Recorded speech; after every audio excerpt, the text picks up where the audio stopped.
Good morning, everyone. This is Mike Betancourt. Welcome to the joint meeting of the Winchester Select Board and the Winchester Planning Board on June 22nd, 2020. I think we'll open at least the Select Board portion and kind of move on from there. We're here primarily to discuss the RFP for the Waterfield lot, and I see we've got a few people here and that can kind of chime in, Barry and Francis, who have been working with us on this. We'll wait a couple minutes to see who else jumps on, but otherwise we'll get started maybe at 8:33. I think we'll wait for Heather too, if she can jump on.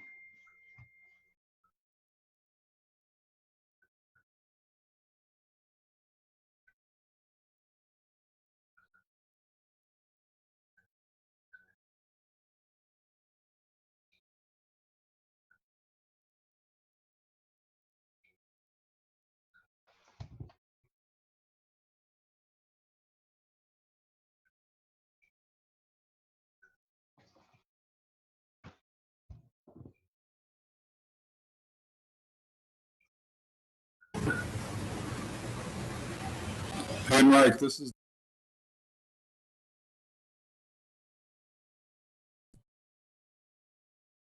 Hi, Diab. I can't quite hear you. Can you hear me now? Yes, yes.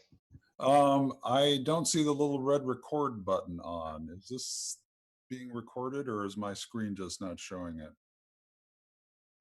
I guess it's not yet, but Okay. I think Brian is the master of ceremonies here, so certainly I think he can hit record. It's not through my Zoom, so record button for me is not working. Okay, cool. I just upgraded the There we client. go. We're official. We're on the record. Oh, well, that's funny. Yep.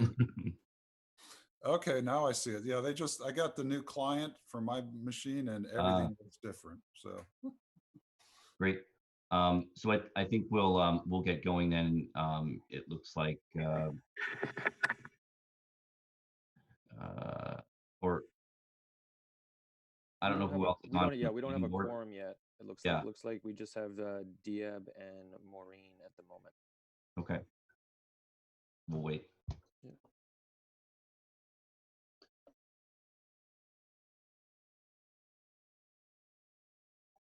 Brian, thanks for having the share screen all set up. Sure, no problem. I kind of forgot for a second that I was hosting, so I signed on at 8:30, and then I'm like, oh, I guess I should be letting people in. So I didn't realize that it was my my host. Mike, are there any votes that we need to take as a board before the planning board is here? I thought there were a couple of things on our agenda.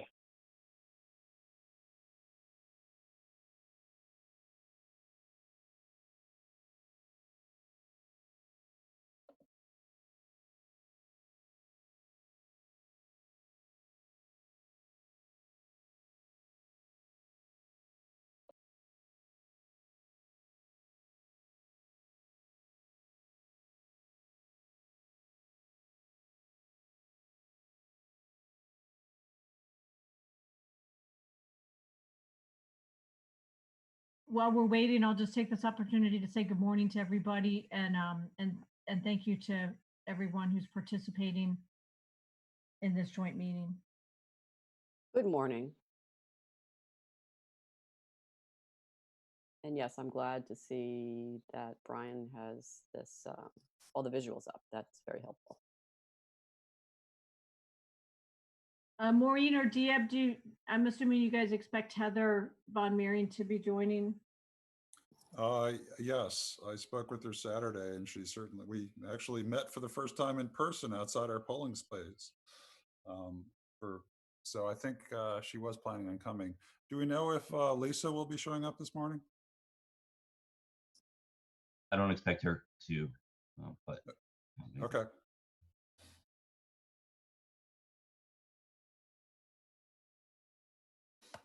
Mariana, to your question, I think we only thing I see is the outdoor dining application for patisserie. Was there something else that you saw? No, that was it. But I figured we can take a vote since our Yep. meeting is open while we wait for the planning board. Yep, sure. Just wanted to make sure with a lot of emails I didn't miss anything else. So for the select board, our meeting is open. I'll take a motion to approve the La Patisserie application for outdoor dining. If everyone has seen it or has any questions for the board or for staff on it, we can take those up as well. I don't have any questions. Okay. Yep, I'm good with it. Okay. I don't have any questions either, so Okay. So I move that we approve the application from the patisserie for outdoor dining as presented. second, All in favor, I'll take a roll call vote. Jackie, yes. Mariano, Yes. Amy, Yes. Susan, Yes. and yes for me. The motion carries unanimously 5-0. Thanks. We'll just wait, I guess, a couple more minutes, see if Heather jumps on. Unless, Francis, I don't know if you want to just kind of start with a little bit of background of where we are, just because I think Heather is pretty familiar with, the RFP and what's happening, and maybe when she jumps in, then we can get a little bit more to our substantive conversation, if that's okay with the planning board. I just know our board has kind of a finite amount of time. Maybe we should, Mike, I don't think we need another presentation like that. I think, I don't want to leave Heather out, but I guess maybe we have to get started. So I just texted Heather. I haven't heard back, but just to let you know, I have texted her. So Thanks, Brian. I was just going to ask if anybody's heard from her. Thanks.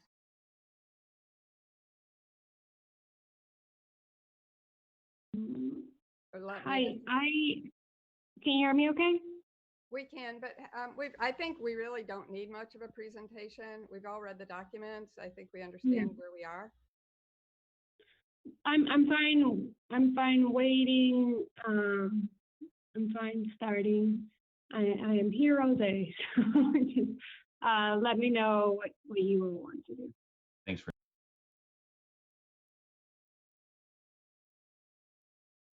Has anyone tried to reach Heather Hannon? I'll text her as well. I don't know. She has a work conflict. She didn't respond, but I will text her as well. I have a question that I suspect other people know the answer to, and I just have forgotten. How many applicants came through the RFQ process and who are likely to be applying? How many are we going to be evaluating? I believe it's 8. 8. Okay. Thank you. And I think there were 9 total that came through. So I'm sitting here with a whole lot of documents, and that might be relevant and interesting as just information for the select board, because this is a process where a lot of documents come into play. The ones that I have sitting with me that are closest include the zoning bylaw, and the other is the and Brian may want to be bringing it up. It's called Regulations Governing Section 7.3, Center Business District. So those are the ones that carry the greatest legal weight, and those are the ones that we want to consider in terms of what the process as well as the criteria that would be used in evaluating them. So I don't know how familiar all of you are, except for Jackie. Clearly, I have a feeling some more than others. But as I look at those and see the objectives, they really are going to be they're going to be incredibly important. So I'm reading the RFP exactly. Thank you very much, Brian. And especially this, and I'm wondering how they connect. And I see these general objectives move into the RFP, but the processes in the RFP is not spelled out, which it is legally in the zoning bylaw, and to a lesser extent, the visions that are the regulations connect directly to the zoning bylaw. Maybe is that part clear? Maybe it's not. Maybe Brian, you could just show everybody that so they understand how the reference in the zoning bylaw refers to the regulations under 7.3. What I'm trying to establish is there is a big legal framework here, and I don't think it's all that clear in the RFP. The proponents will understand it. They will, the project, whatever, the developers, they will have lawyers who will try to read this and see how it's going to work. But the RFP doesn't really make it very clear how our process is going to work. So here we go. I'm looking for the part that, okay, that's purpose, that's good.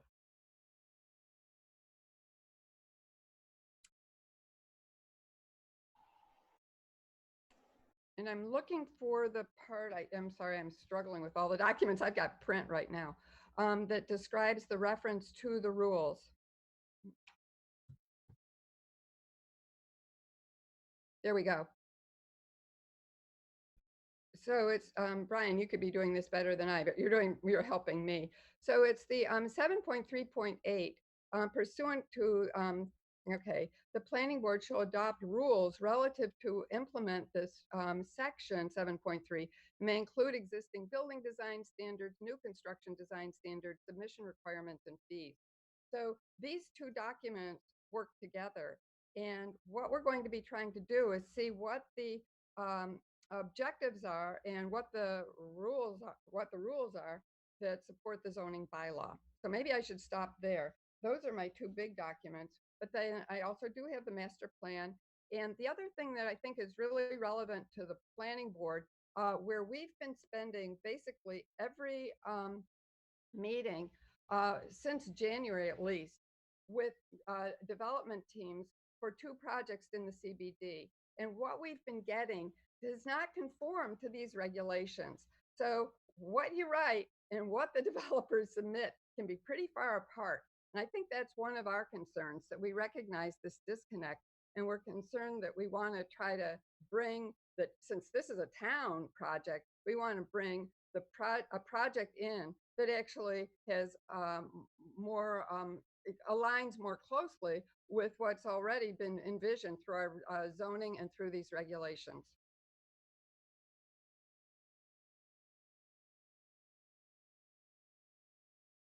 Well, thanks, Maureen. I think some of us have been following, and maybe all of us, either while it was happening or, while we were considering running for select board and reading up on things. We're familiar with the Center Business District rezoning and the process that's the site review process. And so thanks for, highlighting where to find those. And I think, it's hard to know how much detail to put into an RFP and where to just refer to things. And I think this RFP does a pretty good job of referring to things without loading it down. Because as you said, the design professionals are going to know where to look and what to be following. But thanks. So one of the examples would be under section 2 in the RFP, it's request for proposals.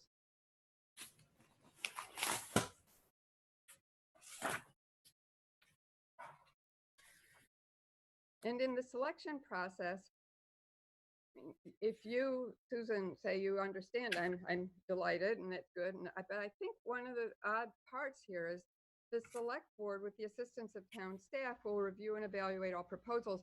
That's fine, no objection.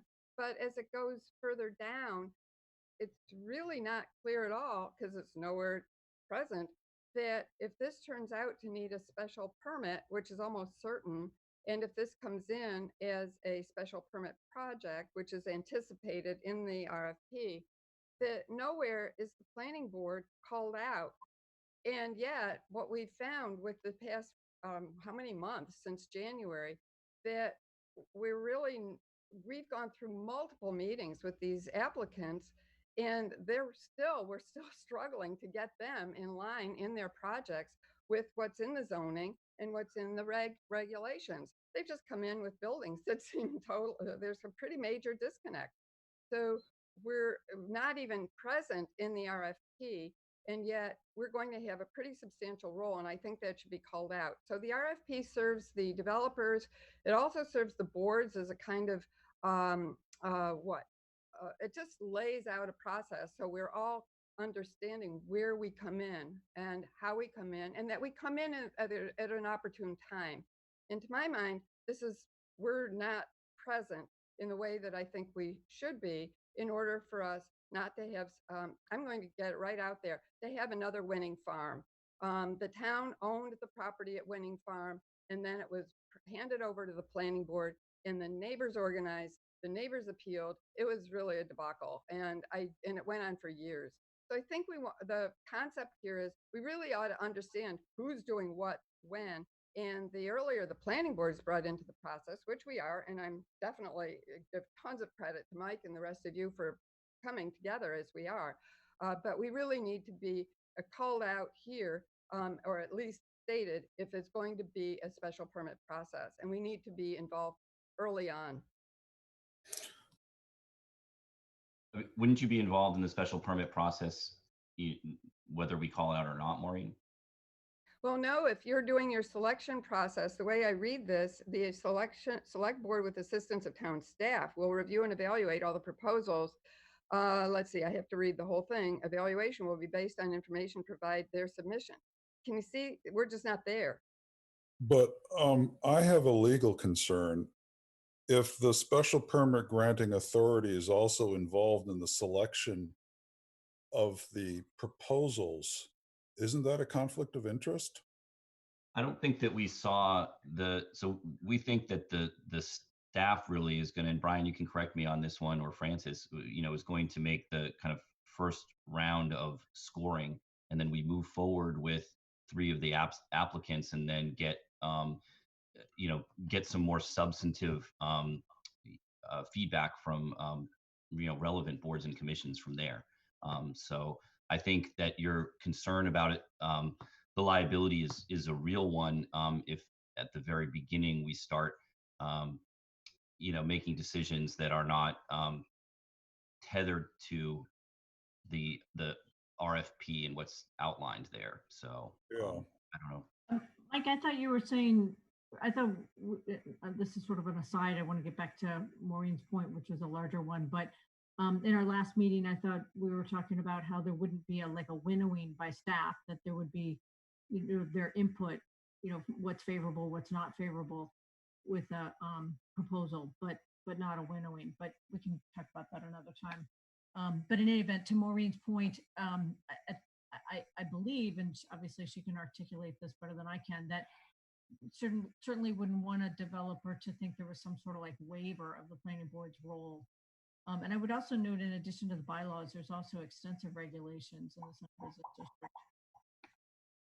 So even just sort of some reference, even if it's, obviously I don't think, at a minimum in a footnote, but it seems like, even some sort of sentence that says, compliance with all relevant town bylaws is presumed, or something along those lines. Or I don't know what exactly you're suggesting. Well, I think somewhere I want to understand, I would think it would be legal for the planning board to advise on the selection, even participate in the review and offer feedback right at the front, where it's with the assistance of town staff. I think that there should be recommendation from the planning board, because already with the once we see the responses, we're going to have some sense of what type of architect they hire, for example, what type of scale they have in mind, what's the relationship between parking versus the residential versus any retail.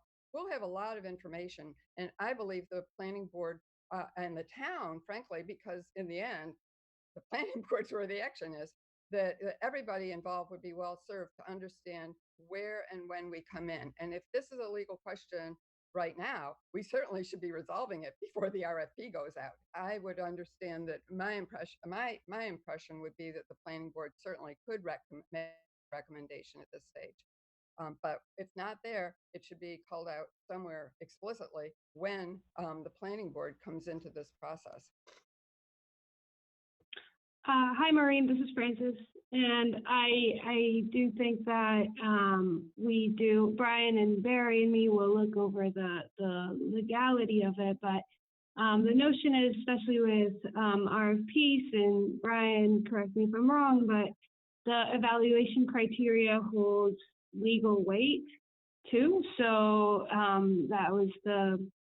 believe that was the main reasoning as to why only the select board would be, sort of at the forefront, keeping the score of everything, because you have to disclose the way you evaluated the projects, and the evaluation criteria has to be the one that is used. But the notion was with primarily the staff looking at the evaluation criteria and keeping the score of it, as well as the select board doing it, winnowing that down to 3 or so, because if we get 8, that will be a lot of different proposals.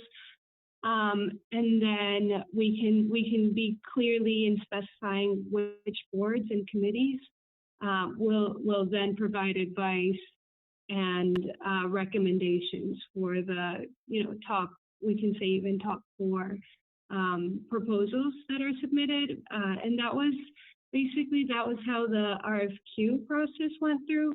In the RFQ, it was Brian and town engineers looking at the proposals, then meeting with the select board, looking at their scores, and then putting that together to then talk to different folks in town. So we can have the same process and just be more clear here in the selection process which boards and committees will weigh in on the top RFPs.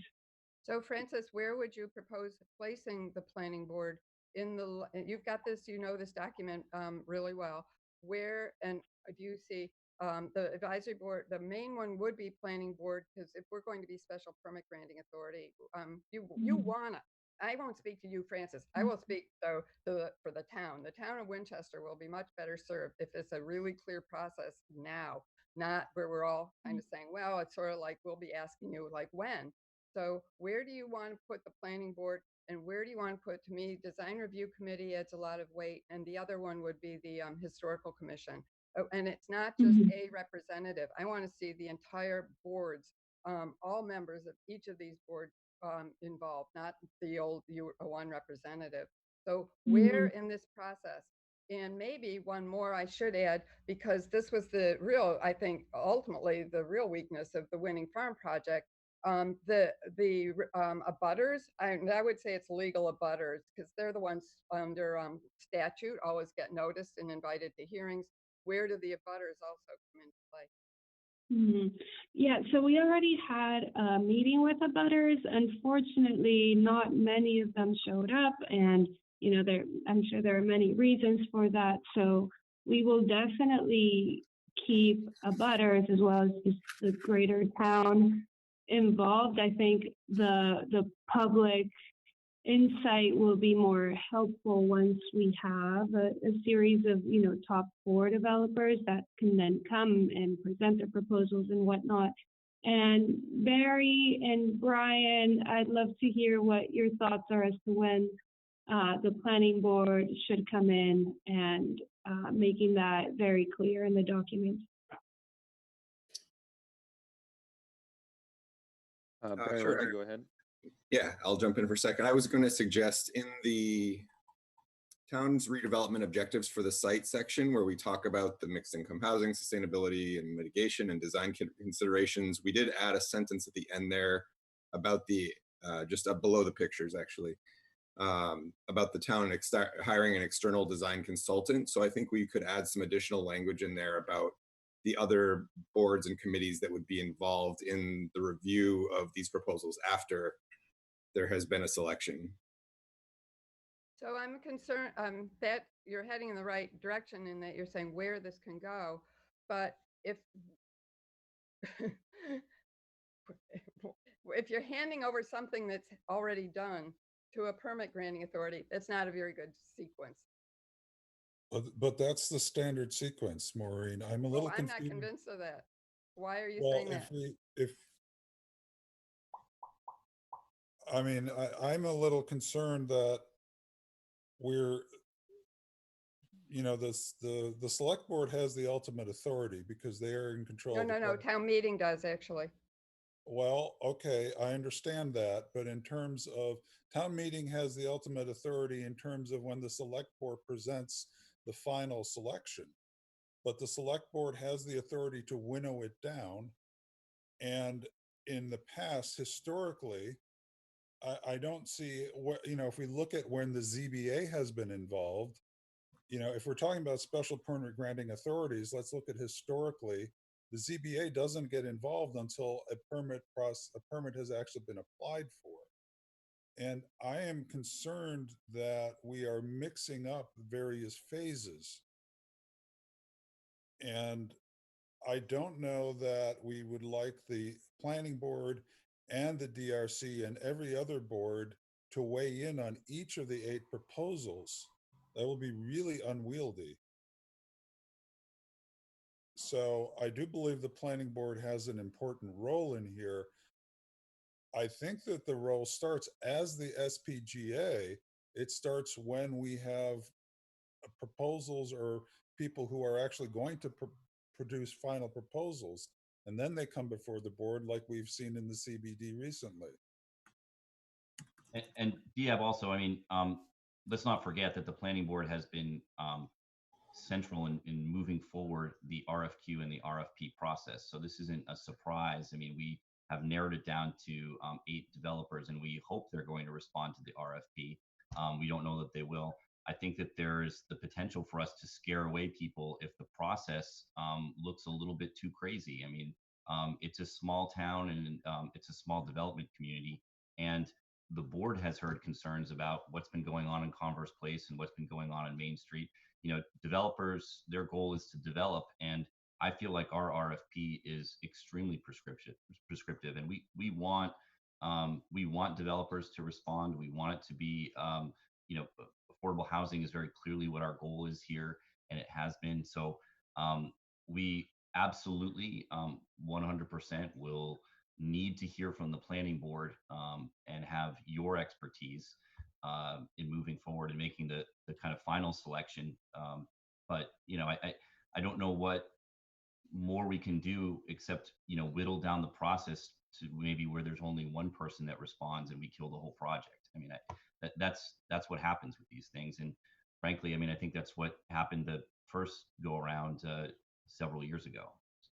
So Mike, We just know, yeah, yeah, just to answer. I just want to know where, at what point in this document can we expect to see the planning board named as and has the input? At what time in the timeline and where in the document do I want to see it called out somewhere?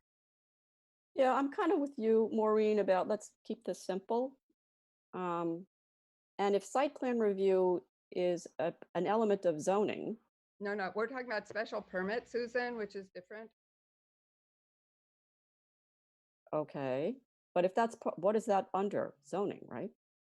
They both are, but they're very different. But they're still But they're both under zoning. Correct, yes. Yep.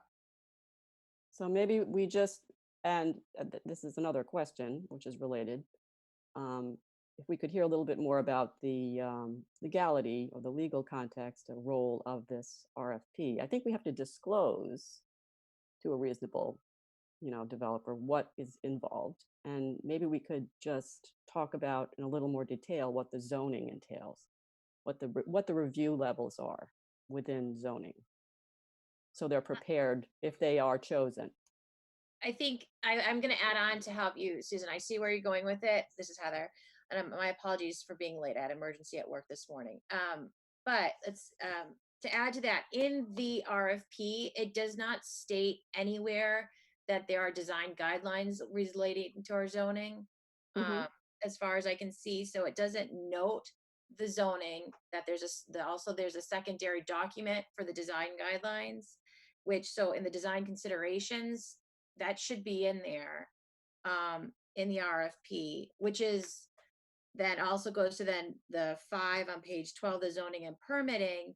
It says how your expected approach, instead of saying that we expect you to follow the zoning and the design guidelines.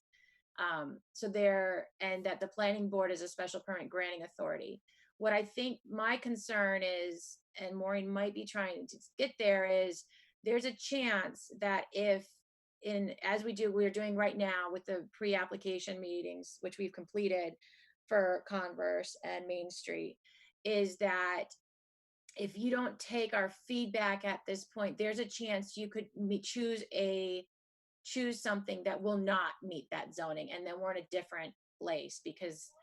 So if we don't provide feedback on what you're getting, and if we can see that it can meet the zoning, to give you our general, they're on the right track, but we'll have to work on it, or they're not. You need to know that before you select them. And there's nowhere in here where we are noted as a special permit granting authority. Oh, there it is. So it's in it is in the chart. It's just not in the verbiage in the beginning. Thanks, Brian. I'm assuming this is your screen share. So it's not really clearly, I didn't even find it because I didn't go through and read everything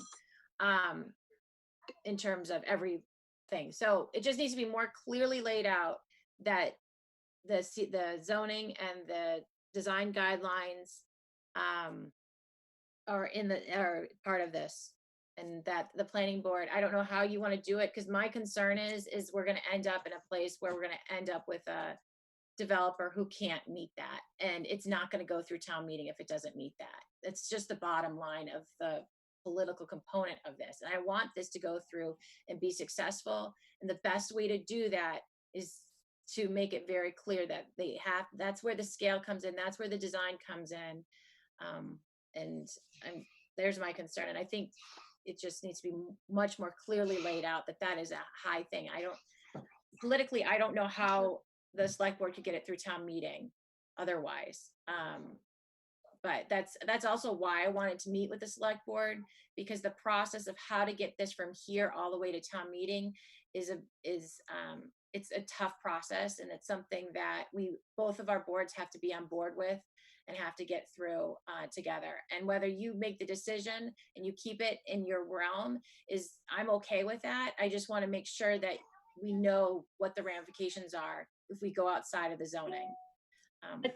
I just wanted to, yes, sorry, Heather, I didn't know if you were done or not. I just wanted to support the chair's comments as well as Ms. Meister's, because I think, to say the least, what they're driving at is a way to make this whole process more efficient, so that there isn't sort of any, requirement to go back and look at something. So it's just to make this process better. And I won't repeat what's so carefully and mindfully said already, but I completely support what the two planning board members have indicated. Thanks. I am going to jump in and say the experience I had, because I came in as Winning Farm, had been the town had decided on the direction for development. The direction was something the neighbors vehemently opposed. The planning board had no staff planner. The planning board was just kind of there at the receiving end of this kind of what was already a mess, and with a lot of pushback. And at the end, actually, there were some real zoning questions too, serious ones. I won't repeat now. Anybody who wants the saga, I can tell you. But at the end, it didn't go forward. So even so, we don't want to waste everybody's time. When I want to reiterate what Heather Von Meering said, and I know Dia agrees, we do want a project here. We believe that the project can be developed, but we also have had the experience of the past few months, and I can only state to you the difficulties we've had is not with our board, it's with a developer who basically has disregarded everything that's in our zoning and in these regulations governing the development. So if you're not if you're working with a difficult developer, it's going to be hard. And our board is going to be looking back at these regulations and the zoning and saying, if it doesn't meet our criteria, we don't want it to go forward. Well, Hey, Maureen, sorry, this is Francis. The purpose of why we started with an RFQ before going into an RFP, and the purpose of why we've been working closely with the town for the past year has been because we don't want a project with a difficult developer. We want this to be a partnership, which is why we initially wanted to see the qualifications of developers. We wanted to see where they stood, both in terms of design, affordability, prior experience working in similar projects with other towns. And so honestly, from the get-go, you're already entering into a project process where the developers know what it is that the town is leaning towards, and the town knows what exactly the developers, where they're coming from, and their prior experiences. So that was the purpose of doing a two-part process, was to make sure that the select board and the planning board and the different folks working in town know that the developers are good ones. They're not just somebody coming in with a giant 40B telling you to that, overriding the zoning. So I think that's really important when we're considering all this, that these are already vetted developers. And really, the majority, like 8 out of 9 of them, are renowned both in Massachusetts and some nationally as being, some of the best developers around for affordable housing. So that's really important to consider. Second, I think that as Dia mentioned, and Mariana also mentioned, the process gets harder the more prescriptive it is from the beginning. We have 8 really good developers. We don't want to put them into a very small box before they've submitted anything. I think that the fact that the different, Brian and different folks working in town will look through this and provide their own recommendations to the select board prior to the select board winnowing it down means that, Brian will catch whether the developments are completely overriding the zoning and whatnot. So we will have the local experts involved from the beginning so that we make sure that none of the potential developments do not meet and have absolutely no chance of meeting the zoning and design guidelines. And then Barry, you can please tell us how to make this more clear as to when how the planning board and other boards are involved. Sure, I would suggest that we add something under the design considerations on page 5 under the redevelopment objectives, where we just specify something to the effect of what Heather mentioned in terms of standard review process and who will be involved with that. Just as a reminder, also on page 7, the rule for the board, you talk about the interview process and the fact it will be led by the select board, but they will be conducted as public meetings with other town boards, commissions, and staff invited to attend and provide input. And we can be more specific there about which boards and committees are involved with that. So let me just jump in and say right away, you want the planning board there. I don't want it to be a giant public hearing. It could be a joint meeting just the way we're having now. I can do it in a half hour. We'll look at them. We'll give you our feedback. If it's a big public meeting, there are too many people. If we're going to be giving meaningful feedback, it's got to be a small group. And then for a list, I hope somebody's taking notes here, that in addition to the planning board, it is desirable, it's in our zoning bylaw once we get into the permitting process, but early on, there is such a thing in our zoning for pre-application meeting. We've just been doing that with these other 2 parcels. So I would say you do want recommendations from the, and they can be done in their own meetings with the Design Review Committee and the Historical Commission, but they should be the entire group. They can send over, they do it all the time, even for little bump out kitchen things. They can send over a memo on 1 page from each board that's not burdensome. So, Great. Anticipated. So it was totally anticipated that any board and committee would be able to give feedback to the select board. The question was whether it was going to be at, whether it was going to be looking at all 8 or whether there was going to be this whittling down. And that's actually what we haven't decided. That has gone, but it seems like everyone at least is going towards the same direction, is that planning board needs to get in there along with other boards and committees. The whole reason for this is for efficiency. No one wants to put something in front of the special permit granting authority if it's dead on arrival. That's the whole point, I believe, of what Maureen is talking about. Yes. Right. So, and I think everyone agrees that no one wants a dead on arrival submission. We're all in agreement there. It's a question of how who. It seems like we have definitely made the decision that the select board is going to be they are going to be the actual evaluators scoring these proposals with input from boards and committees, especially the planning board. So that's what I'm hearing. So maybe there might be a staff recommendation, but staff's not scoring. This is what I'm hearing. Please jump in if anyone.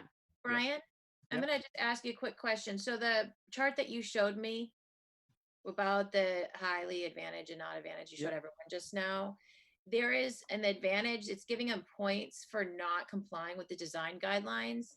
From the planning board's perspective, we don't approve projects unless they abide by the design guidelines. It's not a half fee. You kind of sort of do it. It's either you meet the law or you don't meet the law. So I would rather just see that advantageous +1, just delete it. You either meet it or you don't, and get the wishy-washy out of it in terms of that. And that helps just reinforce that you got to meet the zoning. If we're looking into 40Bs, that's a different animal that doesn't have to do with any of our zoning.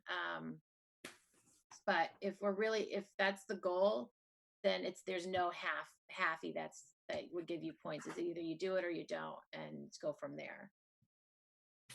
And so that's where I see that there's gray area that can cause some problems for. I think to be honest, I think that 1 point accounts for the gray area, meaning that there's probably some things that they might be good at, they comply, but there's other things that maybe they don't, or let's say that they do it, but they don't do it enough.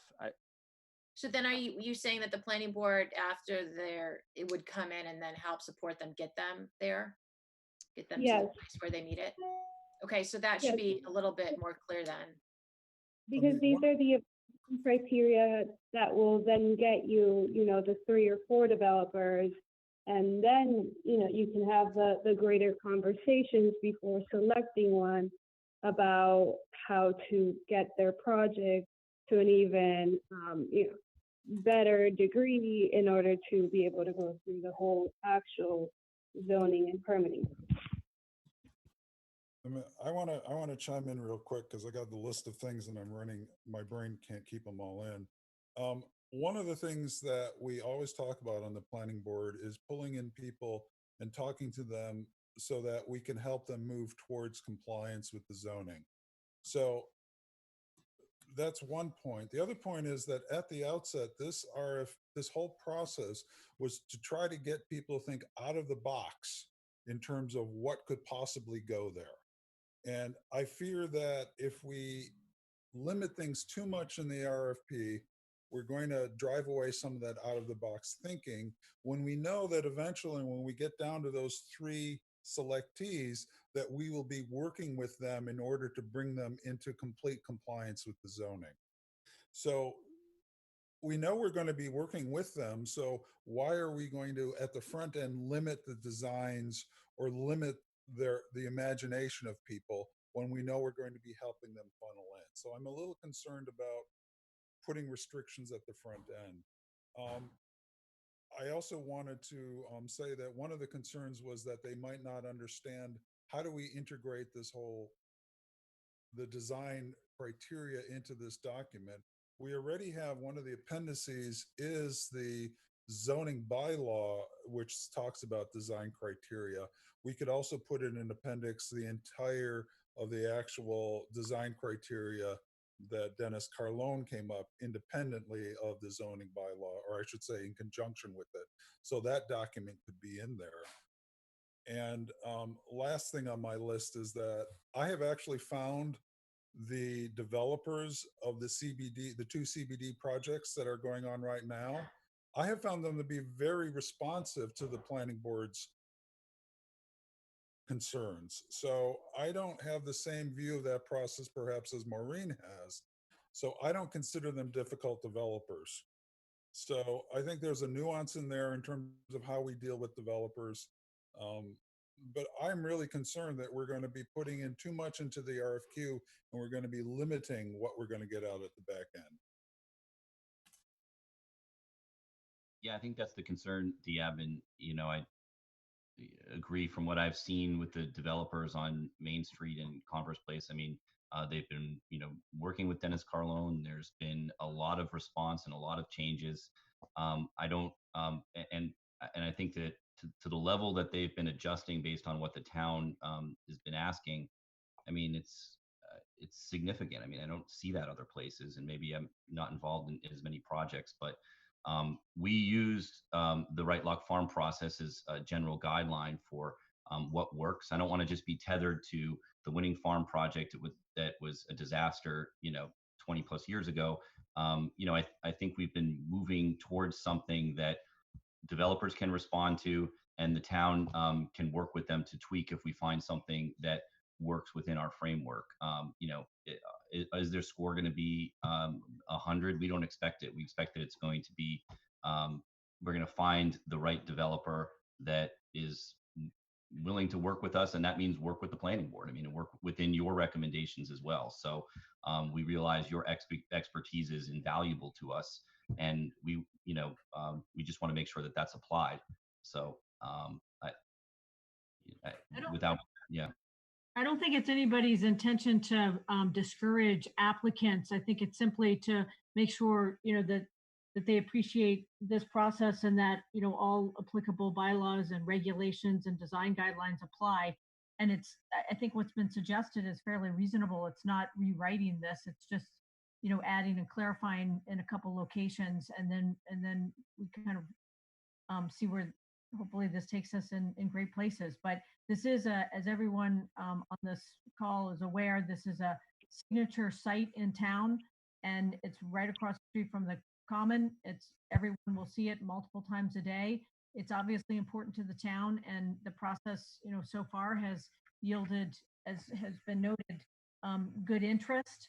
And we just want to, I think the idea is just balancing this, but I think there's a concern on behalf of the planning board and some on behalf of the select board as well, that we just want to make sure that there's some notation or mention in the P as a reminder about the process. Or maybe not, maybe you wouldn't call it a reminder, but just what's applicable. Right. I'm going to jump in. I'll just keep saying it's not a discouraging thing for any developer. In fact, it's been said many times to us by all sorts of people, including developers, including planners and so on. The clearer your document is, the clearer your process is, or Dennis would say this too, they just want to know what you want. So clarifying is not a negative, and it's not. So I want to make that plea. And the first thing to clarify is to make sure that it's clear, spell out where the planning board comes in and where your other advisory boards, specifically design review and historical commission, when they come into this process and what we expect of them. So everybody knows where we're going. Is what in my career, in my work, I love outlines. This is an outline for how we're going to get there. And right now it's real fuzzy. And I think some clarification is in everybody's interest. All right, I think that's your point is very well taken, and I'll work with Barry in order to have that more clearly. I really liked what you said, just to have another joint meeting following the submissions where all of you can give your input as to what recommendations would be with the different proposals, as well as the design and the historic commissions. Brian, But we'll get more clear. Brian, I was going to ask you, so in this process, how it's currently laid out, I mean, we know that the pre-application meetings are really important. And in some ways, some of this is actually pre-application components of it. Where would you see us being the most supportive of the process being brought into this, not as the deciding party, but to help the development teams come in so we can figure out exactly where to help them get pushed where we need them to go, or support them. I'm unclear on where that actually is from the planning board spot, and how that would look. Do you have any insight? Yeah, so I mean, at least what was anticipated was the RFP is open till August 31st. And then the idea was then in September, there would be 2 to 3 meetings. One would be open to the public for everyone, for anybody, whether it's boards, committees, or anyone, just a total actual public meeting. Then the second meeting could be what we are talking about with the select board, but you're talking about how the planning board could potentially interact with the developers. Is that what you're saying? I don't know. I'm asking you to tell us what you see in the process so we can help make the process as successful as possible. Where would that be? So, or what would need to be changed to make that happen? Instead of doing it after they're selected, someone selected down the road, and then we're coming in and they're not as flexible, or they're, how can we make it so we can get to where we are with other properties in the CBD that we currently have? How can we do that? It's certainly, I mean, really then, I mean, what this is not picking a project, and then it's, picking a developer, and then we would be working with them. So in terms of where it would be, I mean, an RFP process is there you have you have evaluation criteria. Whoever has, with not necessarily the highest score, but certainly within the top 3, that developer would be chosen. The question really that we need to talk about is, are we trying to go towards a project, or are we trying to go towards a developer? I believe we're trying to go towards a developer, and then the work that you're talking about would happen in, it would certainly happen before they apply, but I think it would be around that time. Meaning somewhere in the September range, there will be, like I said, one public meeting, and then a meeting between both boards. You would give your comment. It's a question of what do we need to do to put into this RFP to make it, I don't know, so they're not married to their project. Is that kind of what you want? No, I just want it laid out, the steps of how it is and where we fit into that to get this to where it needs to be. Okay, well, so this is Heather. I wonder if the timeline just needs to be cleared up in the RFP. Like on page 4, there's a couple dates, but it doesn't have more of the process, which sounds like what Maureen was asking for, so that people understand a little more of the timeline. Right, because that's sort of just some dates. It doesn't talk about input from other boards or what would happen next.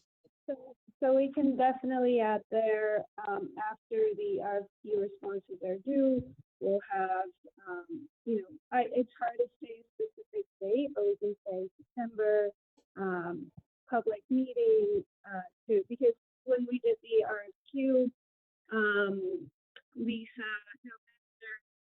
had a public meeting so that folks were familiar with the proposals that were received. So we can repeat that and then say that also in September we'll have planning board and select board meetings for input, as well as receive input from the historic commission, design review commission, and mean, I'm sure there will be other boards and committees and commissions that step in, but we can try to be as clear as possible because that will happen once responses are due and for the top proposal is chosen. So Francis, you broke up a bit there, but I think what we're trying to basically say is in that September timeframe, there would be we would outline one you know I don't know what to call it, whether it's another joint meeting between the planning board and the select board. Yes, yes. But we And the could say public that. The public meeting Yes. isn't either. Yes, we'll start with the public meeting, I think, because that's how we did it last time. Then we'll have basically a meeting like this one. And then we'll have any other plannings and committees that want to come up. Right, so we can just call that out in September and say that specifically Planning Board, Historical Commission, as well as other boards and committees, because the Disability Access Commission might want to weigh in, as well as other boards and committees. If we call those out in that September meeting with still, it's basically all feedback to the select board, and then the select board would be the ones scoring, could we work with that framework, everybody? Well, I want to make sure the public meeting is separate from the one that's. 100%. Yeah. 100. It would definitely. I think we were thinking when the last one when we talked, we were talking about potentially 2 public meetings, and now this would be a joint meeting. But maybe instead it's just one joint meeting and one public meeting. Correct. Well, then I think that seems very reasonable for in the month of September, is to have one public meeting that's open to everybody. The select board would be running that meeting, taking comments. We would also probably have written comments up into a certain point. So in order to really elicit feedback from the community. And then there would, which would potentially include written feedback by the Design Review and Historical Commission at one of their own meetings. Right. That could be put into the public meeting. And then a second meeting is a joint meeting of the planning board's take on it. Again, the staff will not be actually scoring it. They will be evaluating the criteria and giving their opinion. That maybe doesn't need to necessarily be all flushed out now. We can just say staff will be evaluating and making recommendations, but not actually scoring the proposals. Seems like gets to everyone's point. Can I add some meetings after the winnowing? I think that after the select board has winnowed it down to however many, that those candidates should then actually make presentations to the boards. Correct. So that would be part of the interview process. Okay. So we would have these 2 meetings that we're just talking about right now, sometime in September, and then the interview process would have to be very quick in October, leading up to November town meeting. It's kind of an issue if we're going to be going into an interview process towards late October, because we need to try to work out a land transaction for fall town meeting. So this is going to be tighter than usual, and I mean, there could be some issues. I'm not going to say that, oh yeah, we can just do this. But the idea of having, I mean, it'll be a condensed process. It'll have to be, now that I'm thinking about this, the idea of going into October seems scary. Ryan, how could we actually do that anyways? Because some of the land is being used by the MBTA for their construction. I don't know if we need to rush into October when components of that lot need to be held off on being developed anyways, until the MBTA gets that portion of the train done. Well, I don't know exactly what is going to happen at town meeting. There potentially was going to be some type of land transfer. I mean, the goal of this whole thing was a land transfer at fall town meeting. If that's changing, then we need to talk about that immediately. The developers are very aware of the MBTA project and the schedule there too. So this isn't something that if their bid is accepted and we go to town meeting to approve the land transfer, that they're aware that there's going to be a little bit of lead time and some conflict in that area. I mean, they're well aware. Yeah, I know that even during the walkthroughs that Brian and I did with them, they are well aware of the lead time. I'm just saying, I don't know if we need to rush it into October, if it's going to be really tight to get everything needed to meet town meeting requirements versus just going into the spring if they know they're selected and that's the goal and how we're moving forward with it. It's not rushing in the sense that we went through the RFQ process and we took the time to identify the right developers. So they're waiting because their job is to build stuff, and they've hung in with us for a very long process already. And so I think awarding the land and the project to them gives them an idea that we're actually serious about it. It always makes developers feel a little bit uneasy, and they lose their focus on our town if we say, oh, you know what, we're going to kick this out to Springtown meeting. I mean, frankly, if they were my client, I'd be like, the town's not serious, just move on to something else. I think so I think the more prescriptive we are with the number of meetings and everything in the document, the less flexibility we leave ourselves to see how the process is coming in the fall, right? So clearly we don't know right now exactly when the dates of different things are going to be. So I would say let's leave dates of meetings off the RFP, because then we can work on it as the process moves forward. I was just suggesting months, like a general timeline, even if it says fall, so people understand like the full range of meetings that would happen. Yeah, I think it's fine to say meetings with various select boards and public meetings and meetings with boards and commissions in September. And I think it's still, like Michael said, I think it's both good faith showing if we can get to town meeting this fall. But again, I think that it's a good deadline to work towards. The more you push deadlines, just the longer the process is. But of course, if it's absolutely not possible, it'll be okay to then move it a little further out to Springtown meeting. But I think working towards the fall would be good. Can I ask the select board if they are you planning on presenting multiple proposals to town meeting or a single one? I'm trying to recall what happened with Right Lock Farm, and although I was actually on one of the bidders for the property, I can't recall exactly what happened at town meeting. I know that a number of development groups made proposals at town meeting, but I can't recall if town meeting selected from that menu or whether the select board winnowed it down and then presented a single one.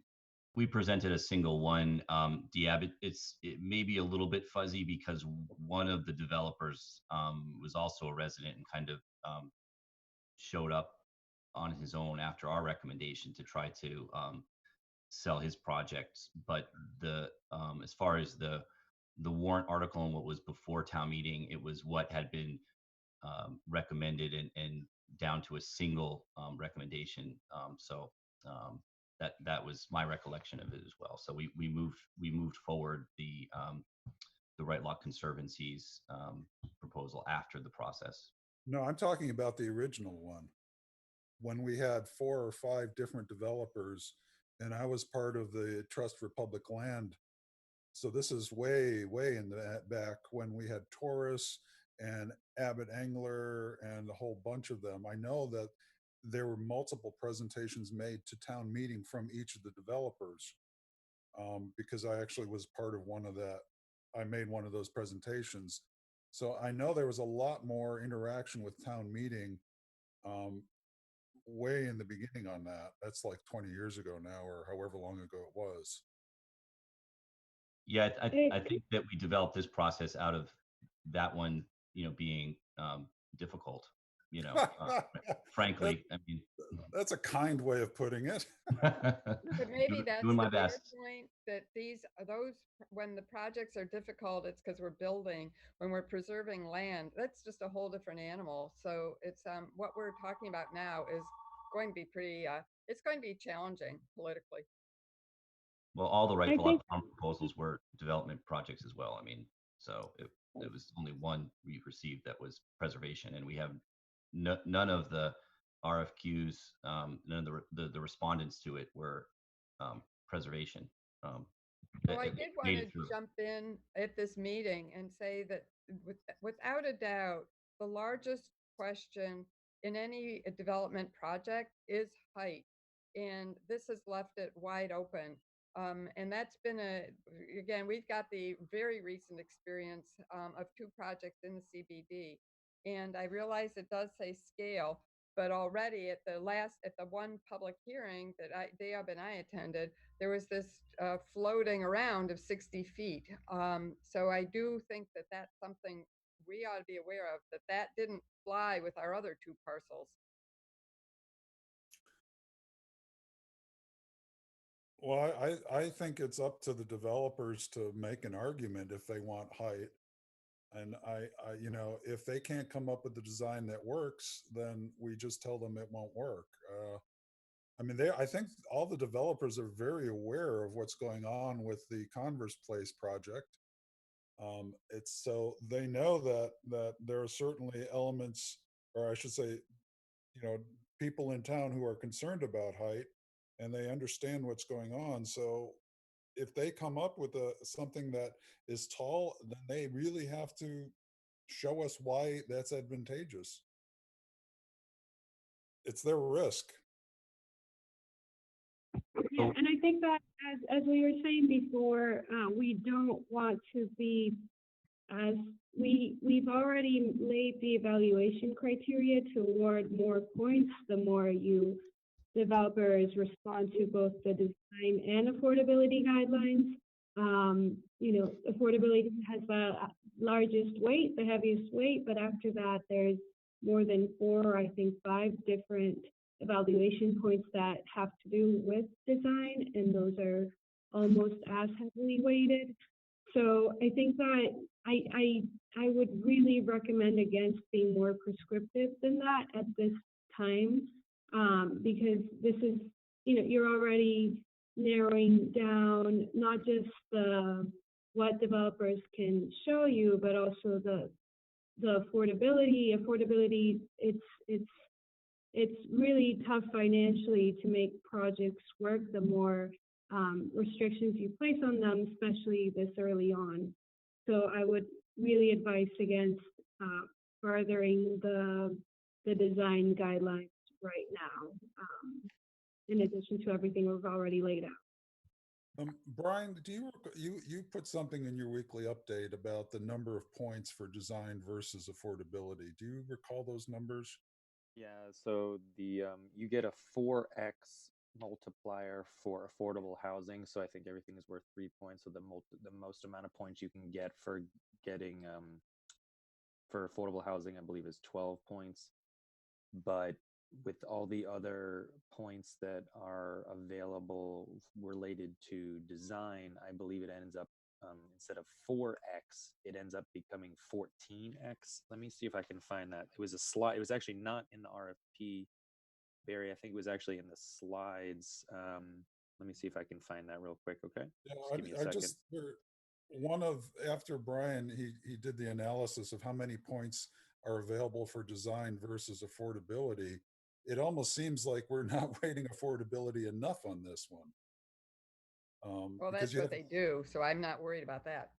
Well, I am worried in the sense that we could end up choosing one which has lots of design criteria, but isn't really pushing the affordability, just because the number of points for affordability is much lower in total. One of the problems. Yeah, I think over 14 points total.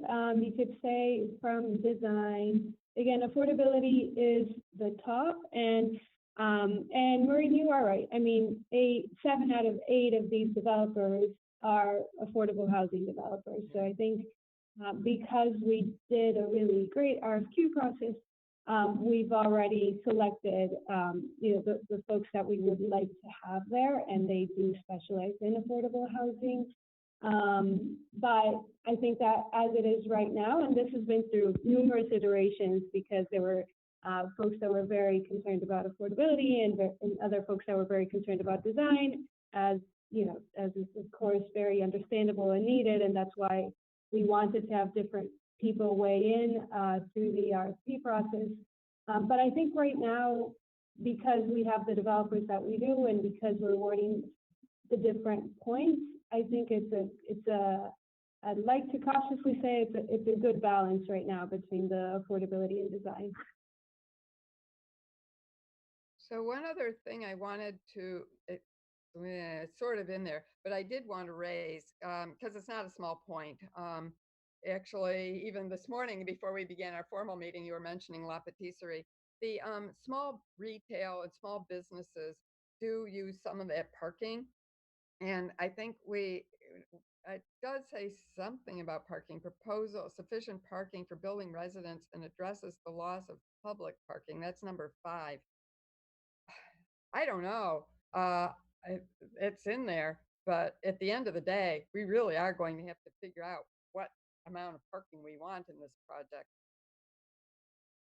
I think it's But I don't think it's time. Again, like I said before, it's difficult to be prescriptive, especially when we are not ourselves developers trying to crunch numbers and find out everything else that comes into development. I just don't think now is the right time. I'm going to interrupt Heather. I mean, not Heather, Francis, but I understand that. But it's not being prescriptive if this, the town of Winchester, that fuzzy town, the planning board and the select board for starters, are concerned about the retail. The retail was represented with the reconstruction of the MBTA, but that even is short term.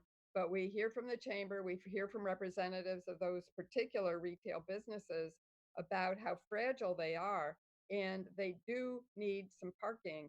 So it's not prescriptive if we have some idea of what they need and what's available on the street. There are ratios, and we know what they've already got. And if it disappears, I think we're all going to be pretty unhappy. So to me, this should be, I mean, we can figure it out now. I don't think there's any mystery, and no developer is going to be telling us. We're going to have to be understanding what we need to support our little local retail. I agree, and I think that having more folks that are living in the center of town has proved that actually really helps detail, because you have more people that are shopping around locally without the need of a car. But again, we have the parking as an evaluation criteria, and as folks go through it, we'll get more into the detail of what that means, how many spaces are public. And with the MBTA right now, those spaces are already being taken away for about 2 years, and that will not just give us a better sense of what that does to the different shops in town, but also give folks in town 2 years to think about where else they park in order to shop locally. So the project itself won't be disrupting the parking patterns as much as the MBTA project will. And once the project is done, it's actually going to be adding numerous households that can shop locally. So I'm going to jump in real quick on a broader level between the select board and the planning board to have a discussion of, we are seeing, the planning board is seeing issues on the developments that we're trying to get through for the center business district in terms of parking. It is coming up consistently in everything that we are reviewing. And I think on a more broader scale, as this is really kind of taking the blinders and just focusing on one lot, as the center business district as a whole, as a group, we really have to address what is going on with the parking, because we are about to flood the CBD with more housing and less parking, which works in some situations, but it doesn't in others. And then on top of it is the impact to the street parking and the sidewalks, and then you go into the accessibility of the sidewalks. And overall, we're kind of keep pinpointing everything instead of looking at it as a full area of town and coming up together with, as you guys as the responsible for the streets and sidewalks, and as for the permitting of the construction of the private land, we got to come up with something. It's not, it keeps happening and it's just not being addressed. And what I'm concerned about with this is what some town meeting members have mentioned about the Waterfield lot is, you take that parking away, I'm not voting for it. And I was like, why? Because we need that parking. We need that parking. I get that we can sit and watch and see. But if you're talking about doing the land transfer in October, we actually have to have a plan for parking in the center business district. The businesses need to know what the plan is.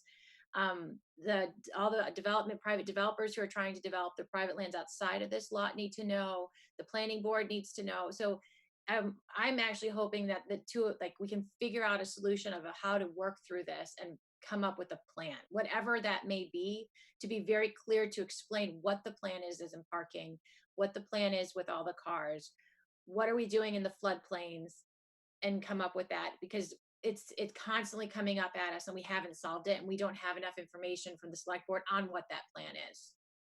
But that is probably for a different meeting. But it does highlight in this that there is a concern, and it constantly keeps coming up to us.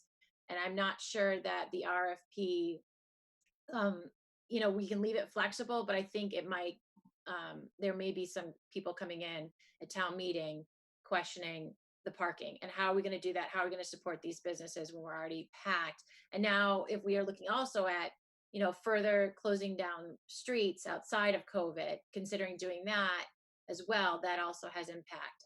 So just select board, if you guys have any feedback or thoughts on that, or how to approach that going forward, that'd be helpful for us to know what we can do and how we can work together to just take that on. I just wanted to jump in real quick and say, Heather, thank you so much for raising that. And obviously that maybe for another meeting, but I would also note in one of those projects, just as a specific example, in case my colleagues on the select board may or may not be aware, that one project appears, if I'm interpreting it correctly, to rely on using a parking elevator. And so, for example, I don't know that there's requirements with our town one way or the other on that, or whether or not, for example, there needs to be some requirement that those be attended, that a condo association have an attendant to use such a structure. So it's a small example, but I'm so glad that you raised that, Heather, and but understanding that that's not necessarily something we'll solve it in this meeting. Thanks. I was going to just jump in super quick. The idea of parking, first of all, the reason why we're here, meaning after an RFQ and now this RFP, a lot of that has to do with the, pulling that ripcord on what to do with the parking, meaning that we have been pushing that answer down the line for about 5 years at least. And what the point of this process was to look, we are not going to figure out this parking problem. We've tried to at least figure it out downtown. It doesn't look like there's structured parking that it can be accommodated downtown. After the study that we looked at from Walker Consulting, they're basically like, go build a parking structure at Wedgemere.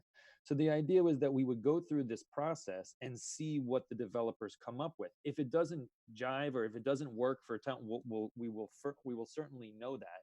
I guarantee you, if at the select board meeting, whether it's the joint meeting with the planning board or others, if everyone is coming from the chamber and just basically everywhere around saying that we don't want to lose this parking, I have a sneaking suspicion select board will not try to jam this down town meeting throat if everyone at town meeting and around is saying we don't want this at all. So the idea was we don't have the answer.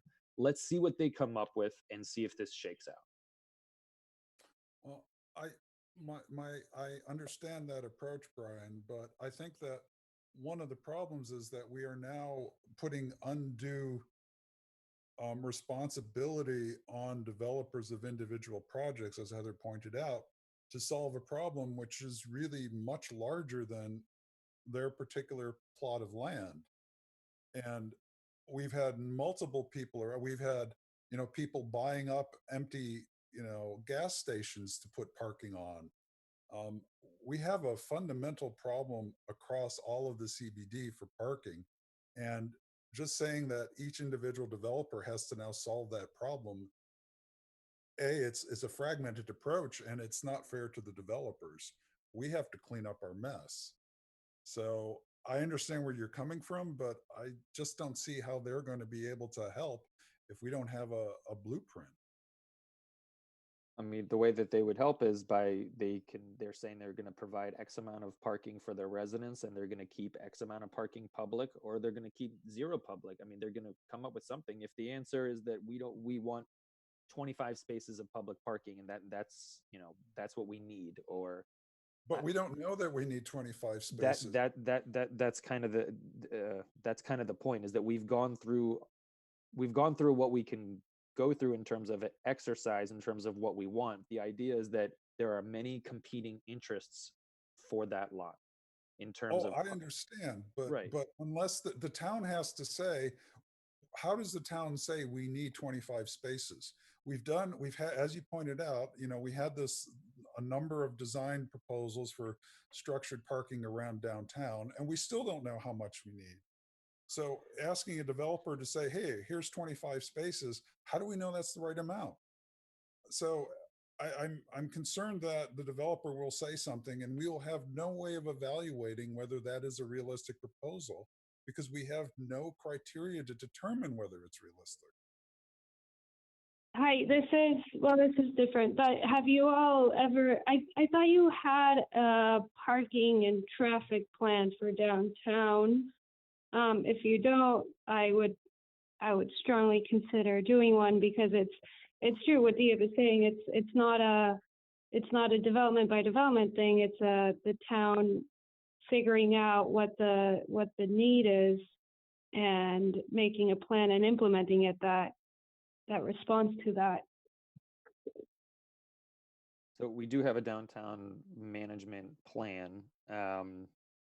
Just like many plans that, again, there's competing interests. Some people think it's working fine, others think it's working horribly. But do we have any objective criteria to determine whether it's working? Have we gone out and determined, I don't know how you do that. I'm not a traffic engineer, but I know that we have Diab. I mean, just we've been evaluating this, and the engineering department has been kind of going out to the different lots on a regular basis to see which are full, which are empty. There's the idea that there's never enough parking in the town center for people that want to drive up, in front of the salon and have a parking space waiting for them. We're never going to be a mall, so it's a give and take. And the select board did do a pretty broad parking study a few years ago, where we evaluated and identified specific lots, as you know, for parking garages. And it was not, there was no way for us to move forward with that. So I think, we're going to lose parking at this lot. And I mean, it's just a conversation for all of us to have of, does that balance our other needs, and how do we manage other parking for residents that doesn't scare them away from the center business district. I mean, we by design said that we want more residential units in the town center to increase foot traffic and to make it more active. I think we've gotten to the point where we're just slaves to this idea that parking is the only thing that brings people to our businesses, and it's really not. It's not accurate. I mean, there's some sort of, and I know that's not what you're saying. I'm just saying it is part of a larger discussion, and it is unfair to make the developers solve that problem as part of this, even if it exacerbates that problem. right. So if you already have you've had people go out and actually get quantitative measurements. Is there some sort of an interim report so that we could actually look and see what the capacity is and what the use capacity is? I mean, we're talking about this and we have no data. So Yeah, and I think some of that is informed when we did the kind of broader parking study a few years back, with the chamber, and we adjusted the parking to 2 hour, and we put the parking meters in and things like that. So it's but we don't. But you've made the changes. Now we have to measure and see whether they have done anything. And without that sort of measurement, I don't think that we could convince town meeting or anyone that we know what's going on. So I understand where you're coming from, but we need to have some hard data so that we can quantify what's happening, and then we can show to town meeting that the parking is adequate or the parking isn't adequate. And that's where we have, it's hard to say we need more parking if we can't show that we need more parking. Fair enough.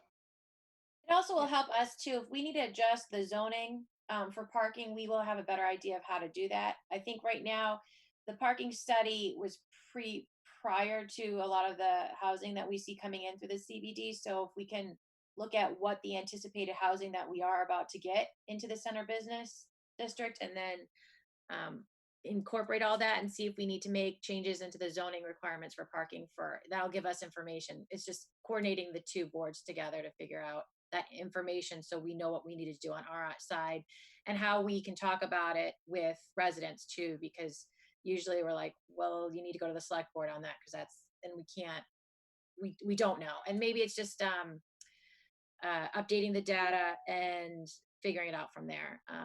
Sorry to take so much conversation out of traffic, especially right now with it not being parking as an issue. The other side of parking too that isn't being discussed right now, I don't want to discuss it, but I just want it on the select board's radar, is also the deliveries. So these big units have deliveries coming in and out. The additional retail will have additional deliveries coming in and out. And then you will also have the trash disposal coming in and out of these buildings. All that clogs up the parking issues as well. So just something to keep in your head when we go through this. I'm going to move on. You said, so we're talking about doing the land transfer in October at town meeting, which is 4 months. I don't see how a packet could be put together to go before town meeting for them, a packet that's strong enough for them to go for a land transfer. Just from an architecture's point of view of how long it takes to put those things together, to put together that packet, to then give them the authority of the select board. So that's, I just wanted to bring that up as well.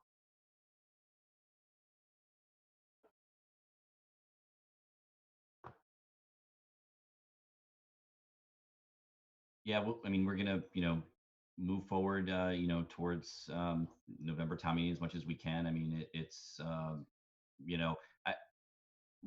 we've been as part of the RFP process, and we've really been discussing all these things, and we realize that there are risks and there are limitations, and we want to propose the best development to town meeting when we can get there.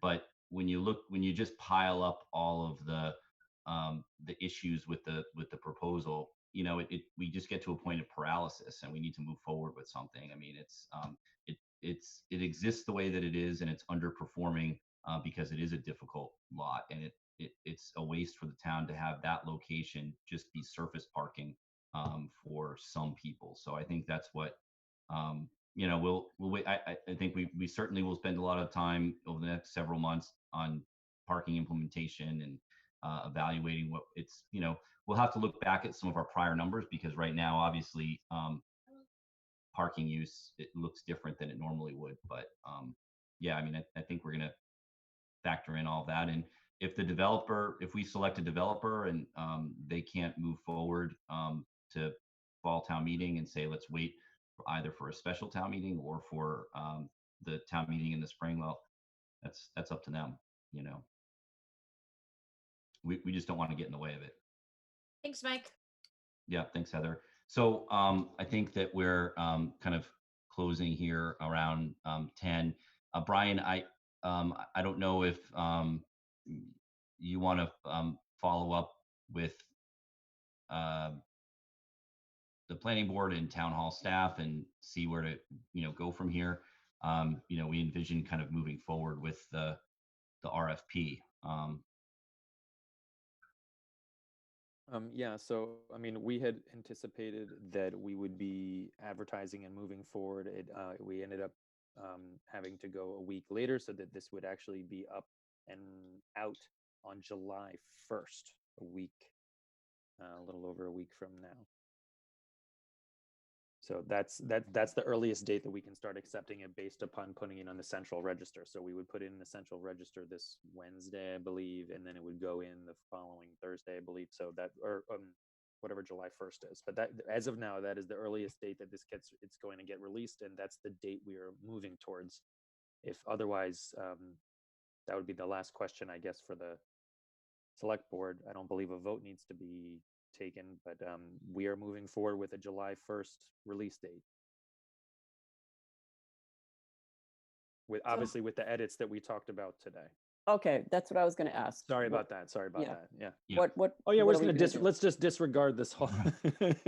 No, well, we understand that you know, parking. It's been a while since we did a parking study. I'm sure there's some data collection going on that Brian's doing or somebody's doing or Beth.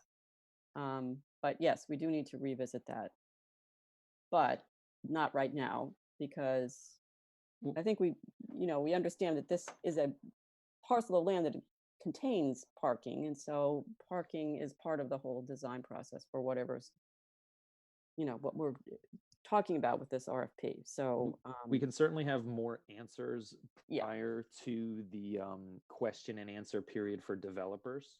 So they're probably going to come up with these questions, the same questions that we're coming up, because it, as the members of both boards are saying, is there's some gray areas there related to parking in terms of what we actually want.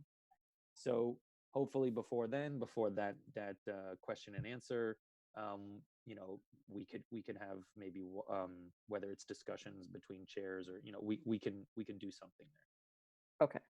Yeah. I'm I just just gonna have wanted to to sign ask. off. I just have to sign off. So I just want to say thank you for everyone for coming together. I have to get going. I'm so sorry. My Thanks, emergency Heather. to call. So I think everyone's on the right track. Thank you. Thank you, Heather. I Thank just wanted Thanks, to Heather. double check, Brian, when you're mentioning, are you envisioning after this meeting sort of circulate another draft? I just want to make sure that the planning board's kind of concerns. Yeah, I don't I think that's a tight time frame. I don't know if because this has to, I believe it's Wednesday. I believe so. The goal here that I was going to at some point today or tomorrow touch base with Barry, and we were going to put all these very few edits that everyone really obviously agrees on, and it totally makes sense, and everyone's on board. So we would just get that out, and then I did not anticipate that there would be another round.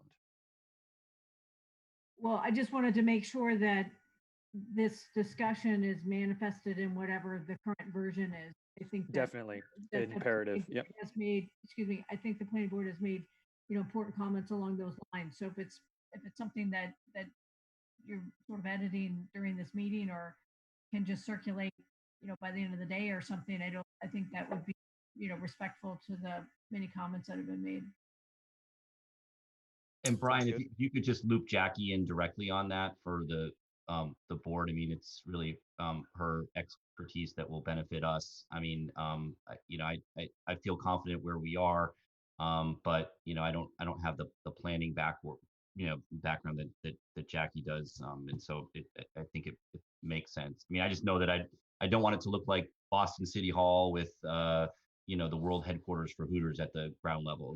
That's about all I know. So, but I think having some more expertise than that is helpful for the select board.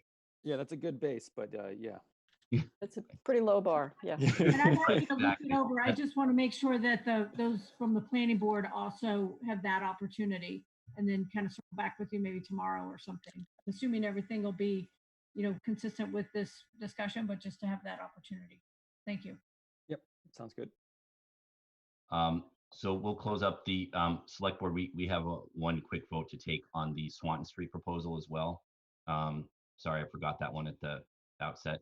But thank you, Barry and Francis and Brian, the planning board, everyone. Really appreciate it, and we'll just keep in touch and try to keep things moving along.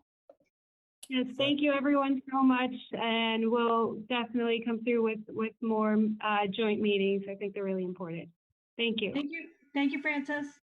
Thanks all. So I'll take a motion Thanks, on Barry. the Swanton Street outdoor dining proposal, unless anybody has questions before everybody jumps off. You mean Swanton Street Diner? Yes, I'm sorry. Okay. Yep. quick question. This is Amy on the location of the tables. Are they going to be on the side street or are they going to be right on Swanton? They're gonna. My understanding is they're gonna be on the side street. Okay. Florence or something, Holland, Okay. something. My only I mean, on concern the is that the bike path cut through, like that's how you would continue on the bike path, as far as I'm understanding. So I just would want to make sure that we're accounting for that. I mean, there's the crosswalk is right at that corner to cross Swanton. So I just want to make sure that that's not the bikers and walkers are not being sort of won't have to be diverted into the street. I don't know if we've seen a picture or and maybe I missed it. We do have a sketch. I mean, it's actually on the sidewalk. It's not. It won't interfere. My understanding, anyways, is that it won't interfere with any of the bike path or anything at all. So. Well, the it bike looks path, like- the sidewalk is the bike path there Yeah. in that area because it cuts through that neighborhood from the Yeah. high school over to where it connects near Morocco. Yeah, to get to the crosswalk across Swanton is off of the sidewalk right in there. front of Swanton Street Diner. Right. But okay. I mean, the sidewalk isn't the bike path, though. I mean, that But can't no, be. well, yeah, no, it kind of is. Like if you go behind the sidewalk, behind the high school, and you connect to towards Morocco, it actually the bike path is through the neighborhood. It's not a dedicated bike path in that area. It's actually part of the. So Holland Street, you actually would cut through, and then you would take a cross Swanton, take a quick right, and then a quick left on Florence Street, and then that connects back to the sort of traditional bike path at Morocco. So that's my concern is that people walk and bike on Holland Street to get to that crosswalk at Swanton because that is actually the bike path in that area. So I guess the question is, if you're riding your bike on the Mhm. street, not on the sidewalk, could you then hang a right to get up onto the sidewalk in front on the Swanton Street side of the diner in order to get into that crosswalk? And I think you can, but I'm not positive. Still, though, there's no way that we would sanction or would direct anybody to be going on the sidewalk on a bike. Okay. All right. So the even sidewalk if is that's really what for people do, pedestrians. yeah, All even right, if that's all what right. people do, we can't. It's not allowed by law. That's not allowed. Yeah. Right. No, I guess I was more concerned about getting to that crosswalk. Because it's a busy street. People go fairly fast and there's a lot of kids on bikes that cross at that crosswalk. So that's all I'm saying. I just want to make sure that there's enough space for them to navigate that corner. I'm not opposed to it. I just want to make sure that there's enough space. Yeah, we're not blocking any crosswalks or kind of connections that way at all. And I think staff has weighed in on that as well. Okay. All right. Okay. Amy, it's a good point though, because I'm assuming they would be taking the sidewalk and therefore there would be space on the street that might otherwise be for bikes. So it's good you raised it. Yeah, it's pretty clear. You can get, it's not a big problem to get from Holland Street to the crosswalk. Okay. Okay, so I move that we approve the application for outdoor dining for the Swanton Street Diner as presented. Second, All in favor? I'll take a roll call vote. Jackie, yes. Susan, Yes. Amy, Yes. and yes for me. The motion carries unanimously, 4-0.